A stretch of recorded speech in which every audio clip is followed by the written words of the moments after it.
नमस्कार दोस्तों, आप देख रहे हैं हरियाणा का साप्ताहिक मौसम पूर्वानुमान का बुलेटिन मौसम तक चैनल पर। मैं हूं देवेंद्र त्रिपाठी। दोस्तों, हरियाणा का पूर्वानुमान का जो साप्ताहिक बुलेटिन है इसे मुझे डालना था कल, यानी कि बुधवार को, लेकिन नहीं डाल पाया था। और मैं आपसे माफ़ी चाहूँगा, आज डाल रहा हूँ। और मैं माफ़ी चाहूँगा उत्तर प्रदेश और बिहार के दोस्तों से, किसान भाइयों से, जो मौसम पूर्वानुमान का वीडियो देखते हैं, जिसका इंतज़ार करते हैं।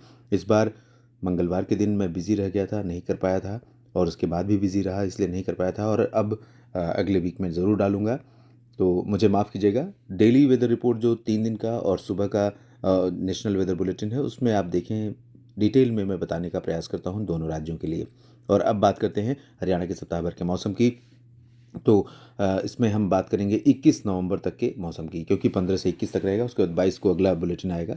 और इस समय हरियाणा के ऊपर, कल आपने देखा था कि हरियाणा के ऊपर तमाम जगहों पर मौसम साफ़ हो गया था, धूप बीच बीच में खिल रही थी, अच्छी धूप हो रही थी, और ठंडी हवाएं चल रही थी। ठंडी हवाओं ने टेम्परेचर को नीचे गिराया और मौसम काफ़ी ठंडा हो गया। और जब मौसम ठंडा हो गया था, तापमान में गिरावट हो रही थी, तो लोगों को लग रहा होगा कि सर्दी शुरू हो गई है। लेकिन ये चेंजेस, ये ट्रांजिशन, ये ऊपर नीचे का जो क्रम है, अभी पंजाब में, हरियाणा में, उत्तर भारत के तमाम मैदानी क्षेत्रों में या पर्वतीय इलाकों में जारी रहेगा।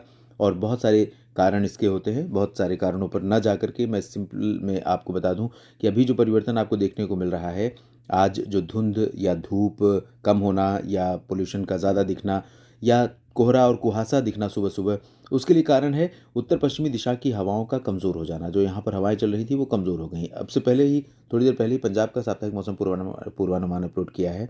उसमें भी कुछ इसी तरह की बातें की हैं, कुछ इसी तरह का मौसम रहेगा पंजाब में भी।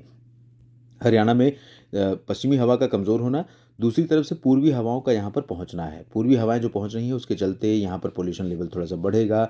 और हेज़ यानी धुंध, मिस्ट यानी कुहासा, और स्मॉग जिसे कहते हैं, जो फॉग और स्मोक यानी धुएं और कोहरे का मिश्रण होता है, वो हरियाणा के ऊपर वायुमंडल में दिखाई पड़ेगा तमाम जगहों पर, जिससे दम घुटने जैसी सिचुएशन होती है, खासतौर पर इंडस्ट्रियल एरिया में, जहाँ पर गाड़ियाँ बहुत चलती हैं, सड़कें टूटी फूटी हैं, मिट्टी सड़कों पर ज़्यादा रहती है, रेत ज़्यादा रहती है, कंस्ट्रक्शन गतिविधियाँ चलती रहती हैं, तो ये धूल जो उड़ती है, इससे काफ़ी नुकसान।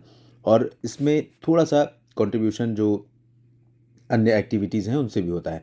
तो फिलहाल ये स्थिति यहाँ पर राज्य भर में, और साथ ही साथ यही नहीं होगा, साथ ही बादल भी पहुँचेंगे।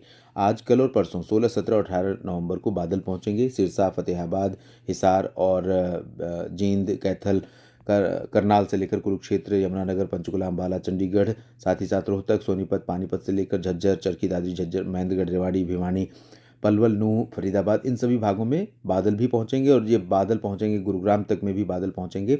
तो आपको लग सकता है कहीं कहीं पर कि बारिश होने वाली है, लेकिन बारिश नहीं होगी। मौसम मुख्यतः साफ और शुष्क रहेगा। साफ नहीं रहेगा।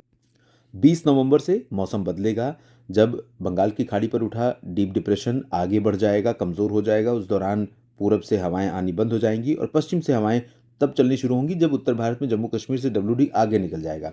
और ऐसे में जैसे ही इस तरह से हवाएं चलनी शुरू हुई, तो आप समझिए कि सारी मुसीबत, सारी मौसम की परेशानी दूर होनी शुरू हो जाएगी। यानी जो पोल्यूशन लेवल रहेगा, जो धुंध रहेगी, जो अजीब सा मौसम महसूस होगा इन 3 दिनों में, 16, 17, 18 में, वो चेंज हो जाएगा। तो 19, 20, 21 में आप देखेंगे काफ़ी क्लियर वेदर होगा, और हवाएं चलेंगी पश्चिमी दिशा की, शुष्क मौसम रहेगा, शुष्क हवाएं चलेंगी, ठंडी होंगी हवाएं, तापमान में गिरावट होगी, कोहरा कुहासे से राहत मिलेगी। कहीं कहीं पर जहाँ पर पानी या नदियाँ होती हैं, नदी और झील, तालाब, पोखर होंगे, उनके आसपास, या खेत दूर दूर के जो होते हैं जहाँ सिंचाई हुई होती है, उस दौरान उस जगह पर कोहरा देखने को मिल जाता है कई बार। तो और बाकी रेजिडेंशियल एरियाज़ में कोहरा काफ़ी कम रहेगा। फिलहाल इस सप्ताह के मौसम पूर्वानुमान में भी इतना ही। लगातार बने रहिएगा मौसम तक चैनल के साथ। धन्यवाद।